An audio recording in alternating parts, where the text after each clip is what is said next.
I still remember the first winter I noticed it, not because it was dramatic or anything, but because it felt small, almost stupid, like something you'd brush off without thinking twice. I was living in a quiet stretch of Cedar Hollow, Oregon, just outside a mid-sized shopping plaza called Ridgepoint Commons.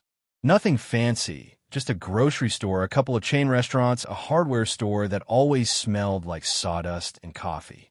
My place sat right behind it, a modest two-story house with a long strip of grass that I took weird pride in, the kind of yard you mow slower than you need to just because it makes you feel like your life is in order.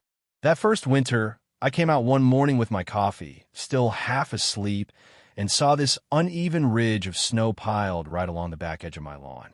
It wasn't huge, maybe 3 feet tall for feet wide, like someone had just casually shoved it there and walked away. I actually laughed at first, thinking the plow guys probably just misjudged the line. Maybe they were new, maybe they didn't care, I don't know, but it didn't feel like a fight worth starting. So I left it. That was my first mistake, because the next storm came, and it wasn't just a ridge anymore, it was heavier, dirtier, mixed with gravel and road salt, and I remember standing there thinking, okay, that's weird, but still, maybe they'll fix it.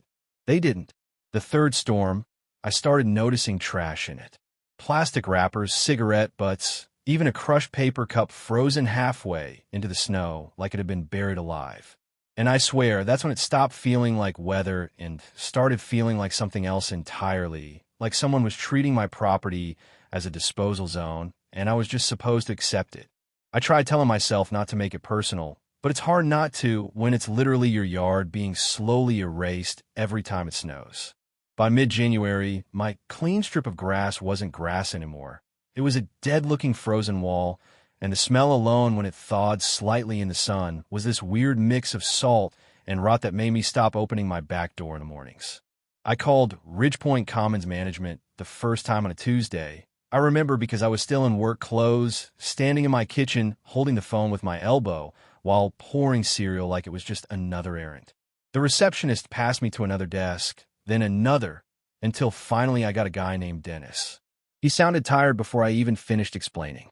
I told him what was happening, how the plows were dumping everything onto my yard like it was an extension of their lot, and he gave me that corporate tone, the one that means you're not really being heard. He said, "We'll look into it," which is basically the adult version of "stop bothering me." Nothing changed. A week later, it happened again, worse this time, and I called back expecting some kind of update. Dennis told me the plow company was under contract and doing their job correctly, and if I had an issue, I should take it up with them directly.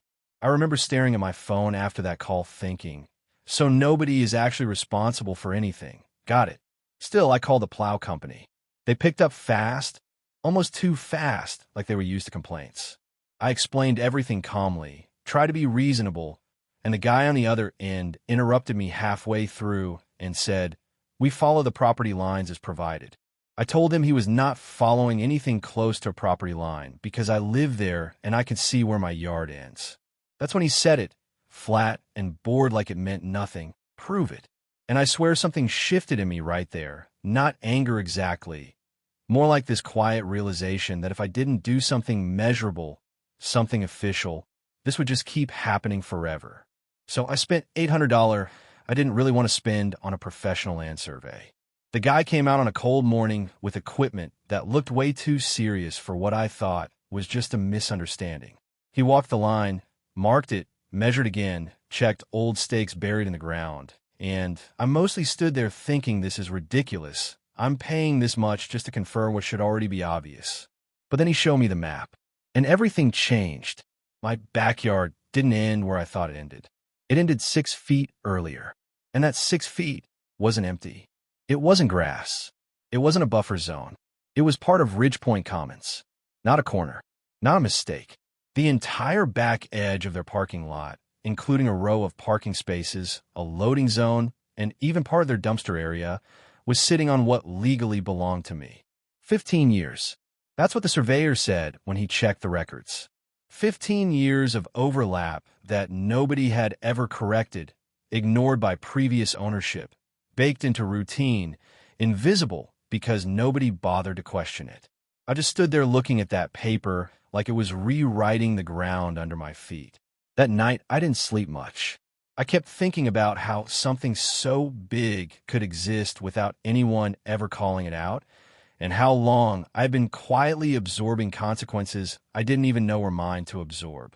The next morning, I sent the survey to Ridgepoint Commons corporate office, certified mail, every page included, and I gave them 30 days to remove all structures from my property. I expected confusion, maybe even negotiation. What I got instead was a letter from their attorney claiming adverse possession, like it was a shield they were confident would end the conversation.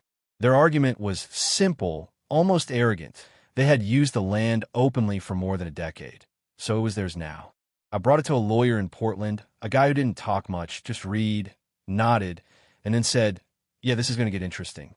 He explained something I didn't know at the time, that adverse possession isn't just about time, it's about permission or lack of it, and that single detail changed everything. Because buried in old estate records from the previous owner of my house was a note, a written acknowledgement that years ago, during construction of an expansion, Ridgepoint Commons had been given temporary permission to use part of the land. Temporary. That word mattered more than anything else in that entire legal framework. My lawyer leaned back in his chair and said, "They don't have what they think they have." And for the first time since this started, I felt something like control returning. We responded with a second letter, firmer this time, demanding removal within 14 days or legal action plus daily penalties.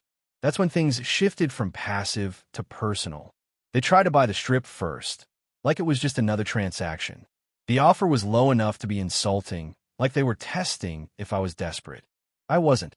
I said no. They came back higher. I said no again. And somewhere in that back and forth, I stopped being the guy with a yard and became the guy they couldn't ignore anymore. But even then, I didn't expect what came next. Because while all of that was happening on paper, real life was still happening outside my window. Winter was still there. The snow still came. And every storm still ended the same way, with another pile dumped against what was left of my grass, like the land itself was being quietly erased one truckload at a time.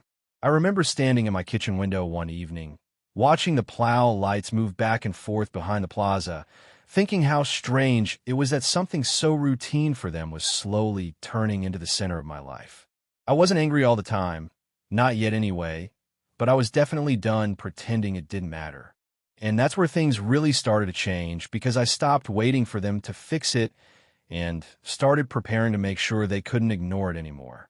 By the time spring finally started pushing the last of the snow into dirty slush, I already knew I wasn't dealing with a misunderstanding anymore. I was dealing with something structural, something baked into how that whole plaza operated, like nobody there had ever been forced to look at the ground they were standing on and ask whether it actually belonged to them. My lawyer called it low-grade encroachment with high-confidence denial, which sounded fancy, but really just meant they'd been using my land long enough that it became normal. And normal is the hardest thing to fight in situations like this. I remember walking the back edge of my yard one morning, boots sinking into wet soil, looking at the dead grass that winter had left behind, and thinking how strange it was that something so quiet could still feel like damage. It wasn't just the snow anymore. It was what the snow had done over time. The salt burning the soil, the repeated weight compacting the ground, the invisible line between theirs and mine being blurred until only paperwork could still see it clearly. And paperwork, I was learning, was the only language anyone respected here. Ridgepoint Commons didn't respond quickly after the legal notice. They went quiet, which is its own kind of strategy. Then their attorney sent a formal reply, still leaning on adverse possession, still insisting continuity of use, still acting like time alone was enough to rewrite property lines. My lawyer didn't even sound impressed when he read it.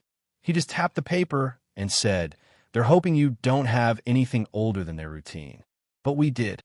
The old estate file from the previous owner of my house was the key, a small handwritten note tucked inside a transfer document mentioning temporary access granted for construction staging. That single line turned their entire argument into something shaky, because temporary permission breaks the hostile use requirement, and without hostility, adverse possession collapses like a house with no foundation. When that response went back to them, things escalated in a way you could feel even without seeing it directly. Suddenly, it wasn't just letters anymore. It was phone calls. It was tone changes. It was the shift from corporate indifference to controlled irritation. Dennis called me again first. I didn't even say hello before he started talking, like he needed to regain control of the conversation immediately. He said I was making this more complicated than it needed to be, that the plaza had operated this way for years without issue, that I was creating problems where none existed. I remember standing in my kitchen, coffee cold in my hand, listening to him basically explain why my property being used wasn't a problem because it had been used for a long time. And I just said, calmly, "It's not complicated. You're on my land." There was a pause, and then he shifted tone, sharper now, saying things like business impact, customer access, liability issues, all the words people use when they want you to feel responsible for their inconvenience. That's when I realized Dennis wasn't thinking about land. He was thinking about parking spaces.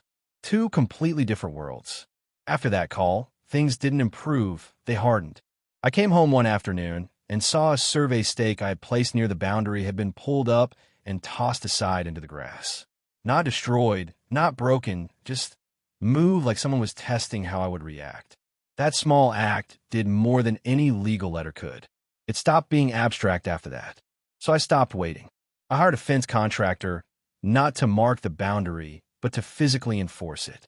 When they came out to measure, I stood there with them, watching the tape stretch across wet ground, watching that invisible legal line become something real and unavoidable.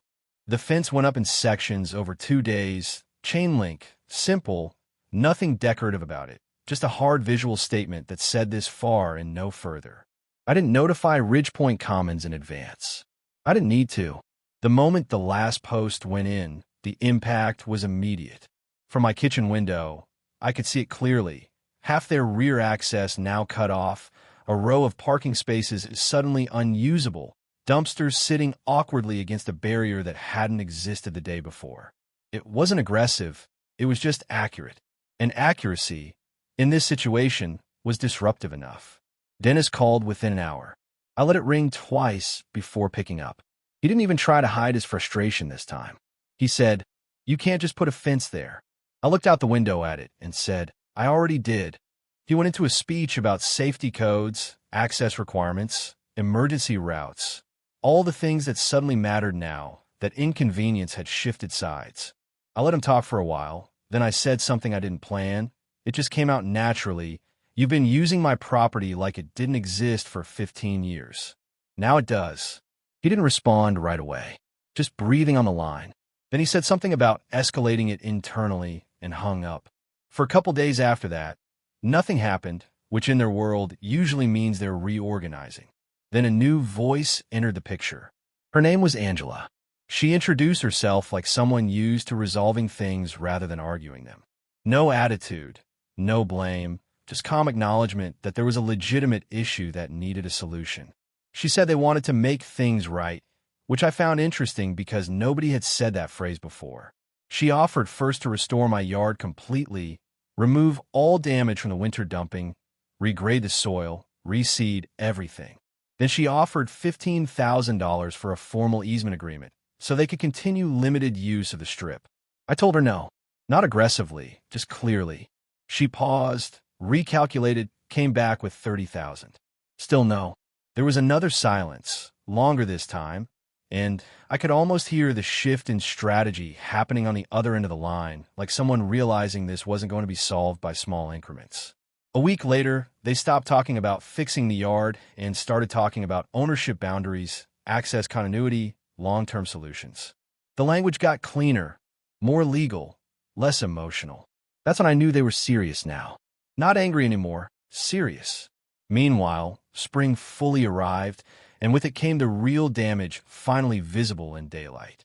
The grass wasn't just dead, it was gone in patches, replaced with compacted soil and tire marks from plows that had crossed the line without ever thinking twice about it. I remember standing there one evening, wind moving through what used to be a clean stretch of lawn, and thinking how quiet destruction can be when it happens a little at a time. Not explosions, not accidents, just repetition. That's what they had relied on, and that's what I had finally stopped. See, by the time I agreed to sit down for a final meeting, the The whole situation had stopped feeling like a neighbor dispute and started feeling like a slow negotiation over something that had always been there, but only now had a price tag attached to it. Angela met me at a small conference room inside a neutral office building off the highway, not at the plaza, which I took as a sign they didn't want emotions tied to location anymore, just terms. She came prepared, folders organized, maps printed clean, everything very controlled. I showed up with nothing but the same survey I had paid for months earlier, folded once, creased from being opened too many times at my kitchen table when I was trying to convince myself I wasn't overreacting. The first thing she said wasn't defensive, it was almost tired in a professional way, like she'd already accepted this wasn't going away quickly. She said they acknowledged the encroachment and were willing to resolve it fully, but they needed a solution that wouldn't disrupt operations long term. That phrase again. Operations. It always came back to that. Not land, not property, not even fairness. Just operations. I told her I understood what they wanted, but the problem was simple. The land wasn't theirs to manage in the first place. That's when she slid a revised proposal across the table. $50,000, formal 10-year easement, full restoration of my yard, drainage correction, soil replacement, new sod, irrigation system, and a written clause preventing any snow dumping onto my property going forward. It was the most complete offer yet, and for a moment I just looked at it without speaking, not because I was tempted, but because I was realizing how far this had gone from a mistake in a snowy winter to a structured corporate liability issue with paperwork and budgets and approvals. I asked her one question, pretty simple. I said, "Why is it so hard for you guys to just stop using land you don't own?" She didn't get defensive. She actually paused, like she'd heard versions of that question in other cases, but not this directly. Then she said something honest. At least it felt honest. She said the plaza had been operating with that boundary for so long that changing it wasn't just physical, it was financial, logistical. Everything downstream had adapted around it. That was the moment I realized this was never about snow at all. It was about habits that had become invisible because nobody had been forced to see them. I didn't answer right away. I just looked at the map again, at that thin 6-foot strip that had somehow absorbed trucks, dumpsters, parking spots, winter plow routes, everything. And I thought about how many times I'd stood in my kitchen watching snow pile up outside without knowing I was watching a boundary being ignored in real time. Finally, I said yes. Not because I felt like I lost, and not because I felt like I won either, but because at that point it had stopped being about proving a point and started being about closing a loop that had been open too long in my life. The agreement took a couple weeks to finalize. In that time, they did something I didn't expect. They actually started fixing the yard before everything was even signed. Trucks came in, soil was removed and replaced, drainage lines adjusted so runoff wouldn't pool at the edge anymore. And for the first time in years, my backyard looked like a place instead of a casualty. The snow season ended completely while all this was happening, which felt fitting in a strange way, like the conflict only existed in winter and couldn't survive outside it. When everything was done, they moved the fence back exactly 6 feet, just like the survey showed, not more, not less. Watching that happen felt surreal, like seeing reality snap back into alignment after being slightly off for a long time. Parking spaces reopened, dumpsters shifted back into their intended zone, trucks stopped cutting across what used to be my grass. And then it was over, or at least it became quiet again. A few weeks later, I stood in my yard one evening just looking at the restored ground, still uneven in places, but finally mine again in a way that didn't require paperwork to feel real. I didn't feel victorious the way people imagine these stories ending. There wasn't music or clarity or anything like that, just a strange calm, like my space had finally stopped being negotiated. But I also couldn't ignore the thought that it had taken all of this calls, lawyers, surveys, fences for something that should have stopped the first time someone asked. And that's the part that stuck with me more than anything else. Because if it had been ignored a little longer, or if I hadn't pushed, or if I'd just decided it wasn't worth the trouble, none of this would have changed. One night, after everything settled, I stood by the window again like I used to, except this time there was no snow, no plows, just empty air and a clean boundary line that no one was crossing anymore. And I remember thinking how many situations like this probably never get to the point I took it to, how often people just absorb the inconvenience because it feels easier than conflict. Maybe that's normal. Maybe it isn't. I don't know. What I do know is this: sometimes the line between small problem and serious loss is just how long you're willing to let someone else redraw your boundaries without asking. If you were in my position, would you have fought it the same way or walked away earlier just to keep the peace? I'm genuinely curious how other people see it, because from where I stand now, peace and silence don't always mean the same thing. If you enjoyed this story, let me know in the comments, and tell me what you think was the real turning point, because I still go back and forth on that myself.